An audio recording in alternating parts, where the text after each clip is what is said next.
দেখুন, ওনার যা track record সেটা তো প্রমাণিত করে দিয়েছে যে উনি এবং ওনার দলের রক্তের মধ্যে চুরি রয়েছে। এবং যেভাবে নিম কাঠ চুরির কথা আসছে, জগন্নাথ কালচারাল সেন্টারে যে মূর্তি বসানো হয়েছে সেই মূর্তি উড়িষ্যা থেকে চুরি করে আনা হয়েছে, সেটাই তো উড়িষ্যার মানুষ বলছে, এবং তা নিয়ে তো তদন্ত শুরু হয়েছে। এটা আমাদের জন্য অত্যন্ত লজ্জার।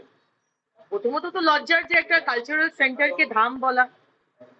উনি ভেবে নিচ্ছেন যে হিন্দুরা এতই গোবেচারা, শান্ত, কোনো কিছুই করবে না, আমি যা খুশি তাই করতে পারি, পিতৃপক্ষে ইনগ্রেশন করতে পারি দুর্গাপুজোর, আর হিন্দু ভোট নেবার জন্য একদিকে হরগোবিন্দ দাস, চন্দন দাসকে কুপিয়ে মারবো, 1 মাস পরে গিয়ে নাটক করব, সব ঠিক আছে, পুলিশ সবকিছু করছে, আর অন্যদিকে নিম কাঠ চুরি করে এনে জগন্নাথ কালচারাল সেন্টার বানানো।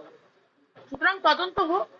আমাদের জন্য অত্যন্ত লজ্জার, আমাদের মুখ্যমন্ত্রী অন্য রাজ্য থেকে নিম কাঠ চুরি করে আনছেন, এর থেকে বেশি লজ্জার আমাদের নাগরিক হিসেবে আর কিছু বলার নেই।